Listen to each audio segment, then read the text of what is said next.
breeze of Negros Occidental, its sweet-smelling air, and its wonderful and warm, welcoming locals will never be the same. Victoria City has rolled out the red carpet where we flew in the best just to play here. As if the basketball deities knew that this countryside desired a jolt, needed an earth-shaking hard-court war that will further elevate the basketball landscape there. We've all been gifted with a battle of the beasts, as you see on your screens, a colossal collision between two squads, an exhilarating clash of the titans. And this is the 101st final series of the PBA, where everyone feels and sees nothing less than a death match between the San Miguel Beermen and the Talking Tex Tropang Texers. I'm Patricia Bermudez. He's on right here, the Solar office in Manila, and we are beaming to you the action live from Victoria City in about half an hour from now. But just to make it more interesting and to give us more insight on the finals that is about to unfurl, we have here the Powerade Tigers head coach, Coach Bo Perdasol. Thank you so much for joining us, Coach Bo. Thank you very much, Pat. Kag maayugid nga gabi sa inyo tanan dira sa Victorias. Magandang gabi po sa inyong lahat dito po sa Clash of the Titans. You know, I like that. Clash of the Titans. That's exactly what we're calling it. How appropriate is it as a tag in this series? I don't think, Pat, that you can do better in giving that kind of tag. No, when we talk about Titans, ito yung dalawang pinag-uusapan at napakalakas na teams dito sa PBA. So, Coach, we, again, for this conference, and this is what happened in the last conference, we have the top two teams in the eliminations going to the finals. It's the last two to remain standing. And there are so many other similarities between these two if you compare the tail of the tape. And one of them is August 1, 1963. Do you know the significance of that date? Yeah, that is the date that both coaches were born. Exactly. And you know what, Coach?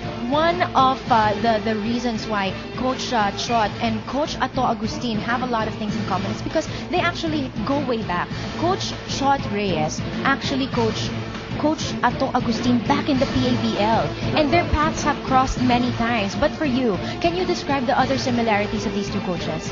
Well, they say that when we talk about differences and similarities, pag sinabi natin si Coach Ato Agustin, maybe this is because his first year, sinasabi nilang he is a player's coach. Now, when you talk about a player's coach, they let them play. Mm-hmm. Ito yung mga coaches na hinahayaan yung mag-shine yung mga talents sa kanyang mga players. And if we talk about Coach Chot, a tactician, bench tactician, pinag-iisipan ng gusto kung anong gagawin niya. Well, you know, just a couple of days ago, it was actually the last cordial environment that these two teams have shared, and that was during the PBA press conference.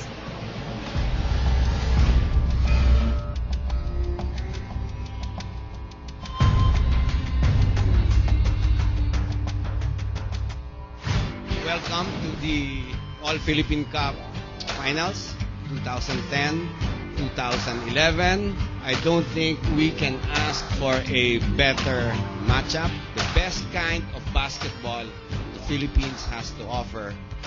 This is it. You have two evenly matched teams as far as talent, athleticism, a deep bench. I don't think either team foresees any blowouts. I don't know about Talking Tex, but we're thirsty. We're thirsty as hell. We want it bad. For me, it boils down to the 3 H's that everybody's talked about: heart, hunger, and harmony. And sana, hamin na. Magandang series to. Mats lahat magkakaroon sa yung breaks of the game siguro. I think we're ready, just like San Miguel is, just as hungry, maybe more. Been waiting to meet Talking Tex in the finals. I still kind of hold some animosity towards Talking Tex. Whatever I have, you'll see it.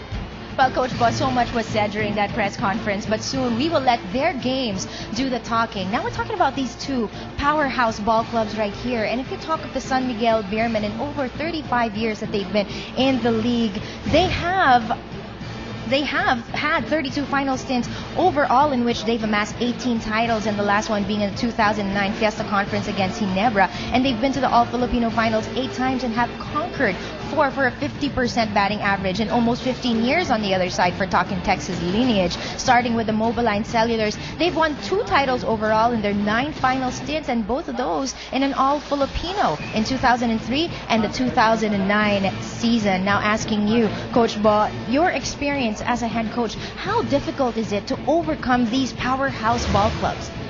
You know, Pat, nakakatawa nga minsan because at the start of every conference, we are going to count sino ba yung mga teams yung pwede naming talunin, and then sino ba yung teams na ibigay na namin sa kanila, no? We just have to be content to content ourselves with a good game. And 2 of these teams na iniisip na we have to have our best game and their worst game para makuha is that are these 2 teams, ng Talking Tex and San Miguel. So it's very difficult to overcome these teams. San Miguel, you have to play against their top players, and Talking Tex against their fast-breaking game. Well, talking about these 2, their head-to-head records, San Miguel and Talking Tex, are so similar. In fact, they split their eliminations. They split their last season. They split their last All-Filipino Conference. In fact, they've split their records for the past 5 All-Filipino Conferences. That's how tough these 2 guys are, especially when they're up against each other. But let's take a look at other numbers that are significant. These are the top 2 offensive squads as well. And you know what? Looking at this, Talking Tex 95.7 points on average, which puts them at number 1 right now in that stat. But San Miguel is not too far behind at 92.3. Now, more than those numbers and topping the offensive stats, Coach Bo, big factors also are rebounding, fast break, and bench scoring departments. Tell us about that. Well, if you can see, if there is one most important aspect of the game of Talking Tex, which will be very, very significant in this series, would be their fast-breaking game. No, and that would require them to get some more rebounds than San Miguel, and it can say that right there that talagang sobra yung kanilang rebounding, no? And then the other factor would be bench scoring, kasi habang lumalayo at tumatagal yung series, mangangailangan sila ng tulong from other players. And it's interesting that you said that. We're going to be talking in depth about the bench scoring and other factors of this squad. But let's take a look at the collision course that we are all going to be treated with. Ladies and gentlemen, on a direct collision course are 4 of the top 5 players in the statistical race this conference. From the San Miguel Beermen, of course, you will have an Arwin Santos, who was already awarded the top performer of the eliminations, along with Jay Washington, who was just a beast. And over on the other side, Ali Peak is waiting. He has moved mountains for his squad, and he will be shoulder to shoulder with Harvey Carey, who's such a hard-working workhorse, and his brutish demeanor is hard to overlook. And looking at their numbers, Coach, I mean, these guys definitely will be on a collision course and will be one to watch. But Jay Washington, I just want to focus on him. You know, during that press conference, Coach, he admitted that there's a lot of animosity between him and the Talking Tex Tropang Texers, whom he once played with and eventually traded him to San Miguel. And Jay Washington was open about it. He's not happy, and he's looking forward to exacting revenge. How dangerous is it when you have a beast, when you have a talented individual like Jay Washington, who has that extra motivation and is out there to prove something against the coach that traded him out? Alam mo, you cannot go more dangerous than that, and having a player that has a grudge or an axe to grind against you, no? As he is, Jay Washington is a dangerous player. You have to add motivation and determination at yung galit niya. I don't know what we're going to experience right here. Well, another thing that we will be experiencing is a tough and exciting backcourt matchup between the big shot and the big heart, Alex Cabagnot and Jimmy Alapag. When the game's on the line, the coaches go to these 2. When the team needs to get pumped, these 2 step it up. And more than that, they make their teammates look good. Looking at their numbers, 13.4 points on average with 4.4 assists per ball game for Cabagnot, 12.8 for Jimmy Alapag with 5.2 average on the assist department for the Mighty Mouse. And actually, this is just Cabagnot's second finals appearance, both of them coming from the San Miguel Beermen. And for, of course, the more experienced Jimmy Alapag, this is already his 9th finals appearance, and he's got a couple of championships to his name. But how exciting is this backcourt matchup for you?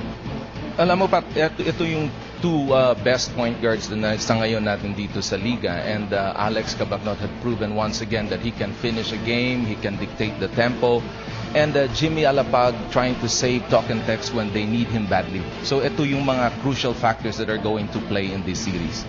Well, one crucial factor that every coach talks about, and I know you're good at this, is defense. Now, Yep. one of the things that they need to watch out for is the shooters in the South. And for the shootout in the South, we have Dondon Ontiveros and Ryan Reyes, and we all know that they are armed and dangerous. Now, we'd like to talk more about them, but on a side note, as we take a look at the heroics of Ryan Reyes, just the other day, his family, his brother in particular, met a tragic accident. And with that, a lot of people expected Ryan to go back to the U.S. to be with his family, but he decided to push forth and be in Bacolod. And in fact, I talked to the coaching staff, Coach Bo, and they said that Ryan, despite the tragedy that his family was faced with, practiced had an awesome practice the other day and also yesterday. Just to quote what Coach Trott said, with what happened to him, of course, they're just surprised that Ryan decided to fight it out with the team. It's a personal tragedy, but the fact that Ryan wants to be here and play in the finals, it just means something for the team, so they're respecting his decisions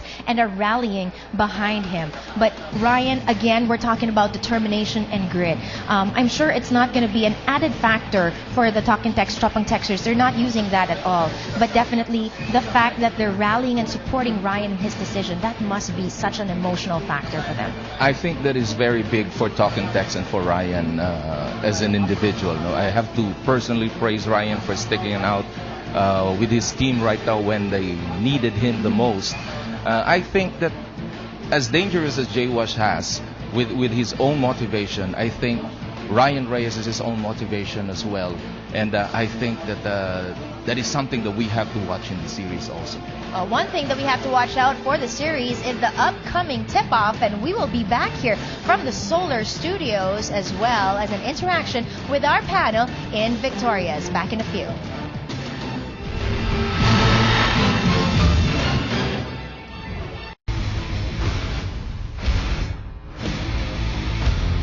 I don't know about Talk and Text, but we're thirsty. We're hungry too. I've been waiting for this day. Once that ball gets tossed up on Saturday, we'll see what's up. I still kind of hold some animosity towards Talk and Text. Whatever I have, you'll see it. Jay Wash has been a superstar here today. It's going to be a war. We're going to be ready. Reyes for three. Yes, right. Vengeance, thy name is Cabagnot. If you don't like this type of basketball, you just don't like basketball. This game is percolating. The Clash of the Titans. Everyone's looking forward to it, and now we turn it over to Victoria's, where we have Miko Halili and Jason Webb standing by. How's the atmosphere there, Miko?